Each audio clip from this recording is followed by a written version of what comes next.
Hello and welcome back to a new series. This is Career Mode Guides. I did a vote earlier on explaining what team I could use, and the vote was tied between Arsenal and Real Valladolid. So I just did a random number picker, and it ended up picking Real Valladolid. So we'll start with that. Next one will be Arsenal. Just a disclaimer, this is a series that is designed to help out people who are new to the career mode community, so don't take everything too seriously because there is multiple ways to play the game. Right away, I realized Real Valladolid doesn't have much money compared to Premier League teams, so I would accept the preseason tournament because it's very helpful to gain a little bit extra cash and just take it up a notch and pick the most expensive one. I started by adjusting the budget, mainly to give us a little bit more to work with on the transfer budget because people in Spain don't have as high wages as, say, in the Premier League.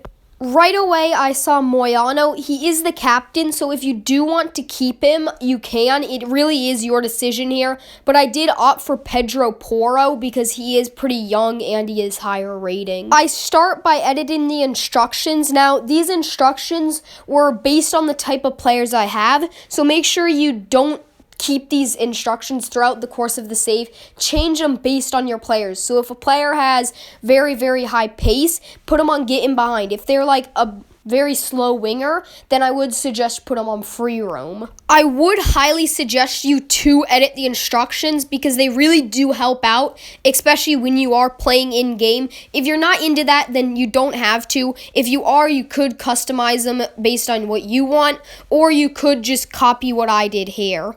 That is another example of how there is multiple ways to play career mode. So this is just what I chose to do. It's not saying this is how you have to do it. It's just an example of one way you can do it. There are lots of good youth talent at the club, so I would suggest incorporating them in the first team. Some notable ones are Plaza and Miguel, both two very, very good young strikers. But with that said, this is how I would set up the team. I put Plaza in the first team. He's only 69 rating, but he is one of the youth talent. He also has very high pace, so I think he would be very, very good in the first team. I start with the custom tactics by putting it on pressure on heavy touch and putting the defensive line up a notch.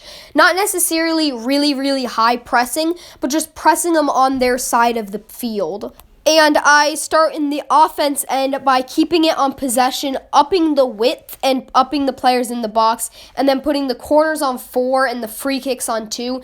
This is not really based on how I like it in real life. This is based on how OP the corners and free kicks are in the game. So free kicks, I can't seem to score with them, so I just put no one in the box. Here is the people I listed. Antoinito, Lusumi, and El Hassan were all on the transfer list, and Salazar was on the loan list. As in the people that will be released, I will give Anwar a new deal because he is a young first-team player, so I think it would be a good idea to give him a new deal. Moyano, El Hassan, and our third-choice goalkeeper I would release. Everyone else I would release if they don't play well and keep if they play really well, so it's really just depending how they work with you. Another thing I highly encourage you to do is set up scout instructions. I don't like using websites like SoFIFA because they kind of make it unrealistic. You can find all the good players there. So I do set up scouting networks to make it a little bit realistic. We only have one left back at the club at the moment, so I decided to set up one for the left back. All you have to do is put first team quality and the position, no contract, and no different age unless you want a different age. And another position I would try to sign is either a center back or a center mid. Same thing as usual, first team quality and the position you want. It's really, really self-explanatory. I do skip past the preseason tournament on the calendar, mainly because for me, I don't really care. If you want to focus on making sure you get the money, you can play it. Just do what you want. As I said at the start, it can be played many different ways. After I finish simulating, I do get a transfer offer for Antoinito, my third choice right back, so it just made sense to sell him. He's also on the transfer list, so I would accept the bid for Antoinito.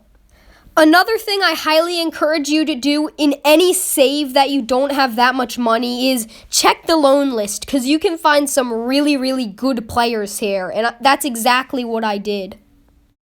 Because I went through to the next round of the preseason tournament, I just skipped through the semifinals and the final. Again, as I said, if you want to play it, feel free to do that. I did get a bit lucky because I did end up winning the preseason tournament, which did give us an extra 4.2 million as it said at the start. A loan offer for Zalazar did come in. He is on the loan list, so it only made sense for me to loan him out. After that, I tried to loan in some of the players I found from the loan list, Charles Abbey and William Bionda. Now, there is a glitch in FIFA. Not really a glitch, it is quite realistic, where people who won't get in the first team don't accept the loan offers, so it may not work, but at least we can try. Another thing I wanted to mention was DeMarco was on the loan list, so you could buy him as the backup left back or loan him in and splurge on the center back. Or what you could do is buy a decent left back and a decent center back. It's really your option. Another thing that I am going to leave up to you is if you want to choose a left back that is young and has high potential, obviously they will be a little bit more expensive. Or if you want to go for experience in someone like Balanzinga, who will be a little bit cheaper. Here I do opt for Balanzinga. It's your decision, but I do choose it mainly because he is cheaper, and it's always good just to have a little bit of extra money just in case something happens. So Balanzinga, you're looking around 4 million at this point in the save.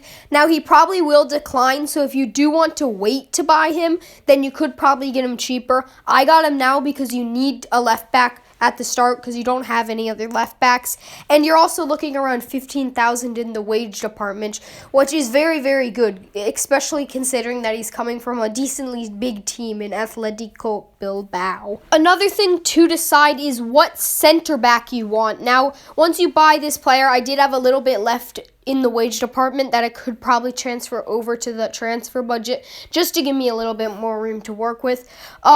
Jonas Ramalho, he's probably the most realistic of the three that I decided to show you. Rafael Toloi and Juan Jesus. I decided to go for Jonas Ramalho, mainly because he's realistic. Girona just got relegated, so now they're in the second division of Spain. So I feel like that one will happen maybe a little bit more often. So I do go for Jonas Ramalho, but feel free to do what you want, because after all, it is your career mode save. I did accidentally pay his release clause, which was 10 million, but you're probably looking around 6 million, which will save you 4 million that I would save for January, and only around 15,000 in the wage department, which is very strong for someone who could come in and be the starting center back. Here is the final team. You don't have to do much wheeling and dealing. You only have to make the 2 transfers and sell the 4 players. You can change it based on what you want, but that's what I would do. The only thing I would make sure to do is keep the foundation of the team, because they have laid a solid foundation. You just need to improve depth in some positions, which I did in the center back and left back positions. But with that said, that will be the end of today's episode. If you did enjoy, please do drop a like, and I will see you in the next video.